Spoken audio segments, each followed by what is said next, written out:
Mesdames et messieurs, bonjour, ravi de vous retrouver pour cette nouvelle édition de votre programme quotidien Midi au Caire en ce dimanche le 5 mai 2024. Avant de commencer, je tiens à souhaiter de joyeuses fêtes de Pâques à tous les chrétiens d'Égypte et du monde entier. Effectivement, nous avons assisté à la messe hier en direct de la cathédrale Saint-Marc. Aujourd'hui, les chrétiens orthodoxes d'Égypte célèbre Pâques. Demain, c'est Shamanessim. Tous les Égyptiens pourront fêter donc cette fête ancienne de Shamanessim en préparant du hareng, mais aussi du fessir, bien évidemment. Et vous avez constaté également que nos rues sont vides, car nous sommes en pleine période de fête, un long congé de 4 jours pour bien pouvoir célébrer ces différentes fêtes. On commence sans plus tarder avec le président Abdel Fattah el-Sisi qui a souhaité ce dimanche à tous les chrétiens d'Égypte qui célèbrent Pâques une très joyeuse fête de résurrection. Le chef de l'État a aussi salué tous les Égyptiens qui ont donné l'exemple de la fraternité et de la coexistence, implorant Dieu de préserver l'unité de la patrie, de protéger son peuple et de nous accorder sa bénédiction pour vivre en prospérité.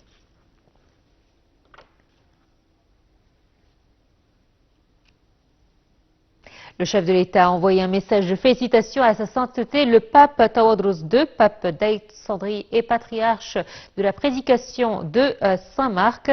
Dans son message, le chef de l'État a exprimé ses vœux les plus sincères du pape Tawadros II et à tous nos frères coptes, saluant la solidité de la cohésion du tissu national du peuple égyptien, implorant Dieu le Tout-Puissant d'accorder au peuple égyptien la bénédiction et de maintenir l'unité entre les deux composantes du peuple égyptien, musulmans et chrétiens, et de préserver la sécurité et la stabilité de l'Égypte.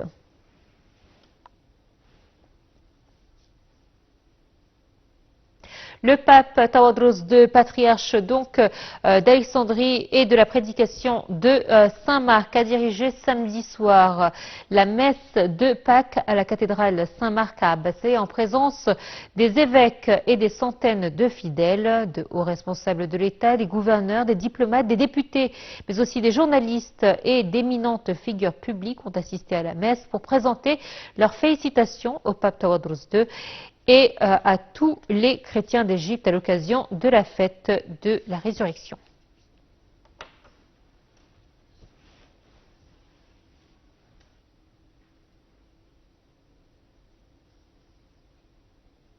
Le général d'armée Mohamed Zaki, commandant général des forces armées et ministre de la Défense et de la production militaire, a envoyé à l'occasion de Pâques. Dans son message, le ministre a exprimé ses meilleurs vœux au pape à l'occasion des fêtes. Le commandant général des forces armées a salué les grands sacrifices des Coptes des forces armées, affirmant que les musulmans et les chrétiens égyptiens sont les deux composantes d'une seule patrie et conjuguent leurs efforts pour la reconstruction et le développement de l'Égypte. Le pape a reçu également un message de vœux envoyé par le président du Conseil des députés, le conseiller Hanafi Gebeli.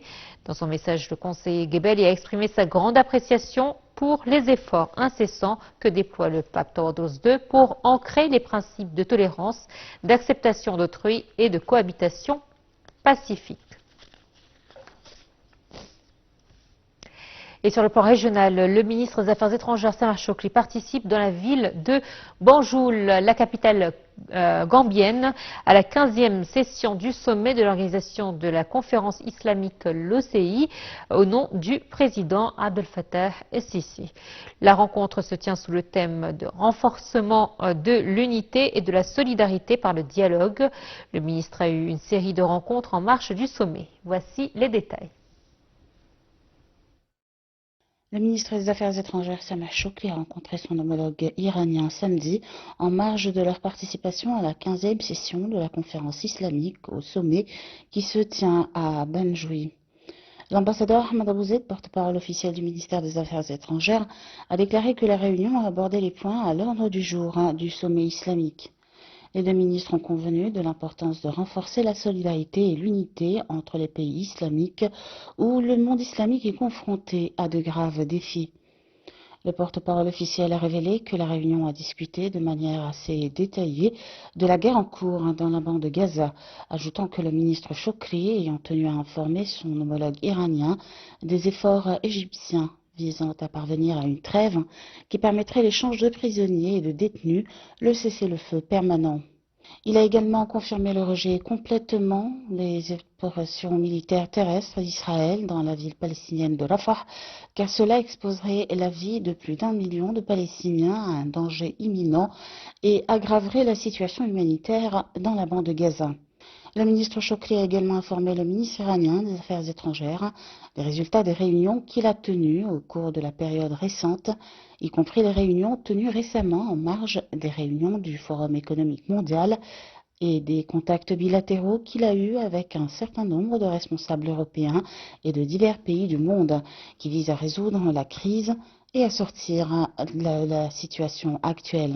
Dans le même contexte, M. Chokri a souligné la nécessité d'un cessez-le-feu immédiat dans la bande de Gaza et de l'entrée continue de l'aide humanitaire d'urgence de manière complète, sûre et sans obstacle. Le porte-parole officiel a ajouté que le ministre des Affaires étrangères a également souligné l'importance d'encourager les pays à reconnaître l'État palestinien, ce qui contribuerait à renforcer les efforts visant à établir un État palestinien basé sur la vision de la solution à deux États. Le porte-parole officiel a conclu ses déclarations en notant que la réunion a également porté sur le cours des relations bilatérales entre l'Égypte et l'Iran, à la lumière des contacts et réunions antérieures entre les deux ministres et des directives des dirigeants des deux pays au cours de la dernière période. Les deux parties ont convenu de poursuivre les consultations dans le but de traiter tous les aspects et questions en suspens dans le but de parvenir à la normalisation des relations. Et nous a rejoint par téléphone son Excellence l'ambassadeur Medhat El-Milig, ancien ministre adjoint aux Affaires étrangères, pour nous parler de cette 15e session du sommet de l'OCI. Bonjour, monsieur l'ambassadeur. Monsieur l'ambassadeur, est-ce que vous m'entendez? Oui, bonjour. Oui, Bonne fête. Très bien. Alors, tout d'abord, en quoi consistent ces sommets de l'organisation de la conférence islamique? Quel était au menu des discussions durant cette 15e session? Bon, premièrement, il faut un peu retourner vers l'arrière et nous souvenir de le sommet commun, conjoint, qu'il y a eu entre les pays arabes et les pays islamiques en novembre 2023. C'était une session conjointe où on a décidé ensemble le plan de travail pour apaiser la crise palestinienne à ce moment-là. Alors maintenant, il est un moment très opportun pour que les pays islamiques, encore une fois, renouvellent leur soutien pour le peuple palestinien. C'est très important à ce moment-là pour montrer au monde l'opinion de 1,5 milliard de musulmans autour du monde qui sont complètement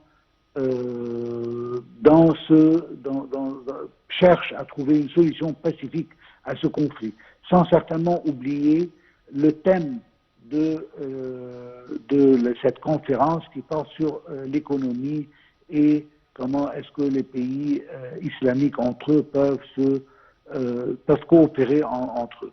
Alors, je pense que c'est le plus important, c'est de cette conjoncture maintenant actuelle où on est, qu'on trouve une opinion commune entre tous les pays islamiques vers la crise palestinienne. Et je pense que l'Égypte a un rôle crucial à jouer dans ce domaine pour montrer au monde exactement le danger que représente l'insistance israélienne à rentrer à Rafah, encore une fois.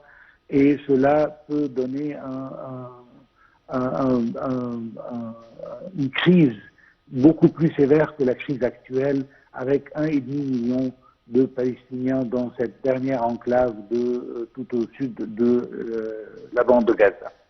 Alors c'est vrai que le thème de cette année est un thème noble, renforcement de l'unité et de la solidarité par le dialogue. Et c'est vrai que ceci nous ramène forcément et automatiquement à ce qui se passe à Gaza. Solidarité d'ailleurs, on le voit aujourd'hui, la jeunesse du monde entier se mobilise en faveur de ce qui se passe à Gaza pour dénoncer l'action violente d'Israël. On a une jeunesse qui essaye de faire porter sa voix telle qu'on l'avait vu au Vietnam pendant la guerre du Vietnam. Exactement. Alors, encore une fois, la communauté internationale est en train de changer. On voit ça d'une manière très claire, malgré que les administrations, que ce soit aux États-Unis ou dans la majorité des pays de l'Occident en général, ont encore changé. N'oublions pas que ce sont les mêmes gouvernements qui soutenent Israël d'une manière conditionnelle depuis des décennies. Et que il y a 7 mois, les gouvernements n'ont pas changé. Mais en ce qui concerne les jeunes, les peuples, la situation change. Parce que maintenant, il y a d'autres sources d'information, à part les sources traditionnelles, comme la télé, la radio. Maintenant, il y a d'autres sources telles que l'Internet et les réseaux sociaux et tout autre. Alors, les jeunes ont formulé leur propre avis en ce qui concerne la cause palestinienne, en ce qui concerne ce conflit, et que maintenant, la situation avec laquelle ils ont toujours vécu, que Israël est un peuple oppressé par ses voisins arabes et par les Palestiniens qui veulent seulement la fin et la destruction totale de l'État hébreu, n'est pas la seule vérité et qu'il y a une autre vérité qu'ils ont constatée eux-mêmes. Mais s'il vous plaît, revenons encore une fois, et c'est très important, de parler de l'opinion de la majorité des pays musulmans qui sont maintenant ensemble pour parler de cela. On doit comprendre que cette opinion doit être d'une manière ou d'autre commercialisée à l'échelle mondiale pour que le monde comprenne exactement notre opinion. Et c'est très important à ce moment. Il y a de personnes dans ce monde et qu'il y a 4 points fondamentaux qu'ils ont tous exprimés. Premièrement, c'est de condamner le génocide humain qui se trouve maintenant à Gaza, que Israël est en train d'exercer. Et certainement condamner l'agression israélienne d'une manière claire, sans ambiguïté. Certainement, les musulmans aussi voient clairement le problème. Le problème ne se limite pas au 7 octobre et au-delà. Le problème a des racines et une extension historique qui est parfaitement claire pour tout le monde. Il y a une occupation d'État et un peuple sous une occupation meurtrière. Alors, il y a des lois internationales qui précisent les obligations de l'État occupant que Israël n'a jamais respectées, malheureusement. Oui. Il y a aussi des résolutions internationales qui doivent être respectées et que la plus importante, c'est que les territoires palestiniens, à partir du 4 juin, sont des terres occupées, à partir du 4 juin 1967. Nous avons, Monsieur l'ambassadeur, nous avons certainement un problème technique. Nous allons essayer de vous joindre. Merci à vous, Monsieur l'ambassadeur Medhat El-Milig, ancien ministre adjoint aux Affaires étrangères, pour votre intervention ce matin et nous nous excusons pour cette gêne technique. On poursuit avec justement l'Égypte qui intensifie les largages aériens quotidiens d'aide humanitaire et de secours dans le nord de la bande de Gaza. Les forces armées poursuivent leurs efforts pour préparer, équiper et transporter l'aide humanitaire et le matériel de secours d'urgence. Le pont aérien a été étendu au cours des dernières semaines alors que les membres des forces parachutistes préparent et équipent les expéditions d'aide quotidienne qui comprennent des dizaines de tonnes de nourriture et de fournitures médicales fournies par le Croissant-Rouge égyptien et le prépare au largage aérien à l'aide de parachutes. 70 camions transportant des aides humanitaires sont entrés à Gaza à travers le terminal de Rafah ainsi que 91 autres camions sont entrés à Gaza via le terminal de Karam Abou Salim. 4 camions-citernes transportant du gaz et 4 camions-citernes transportant du diesel sont également entrés.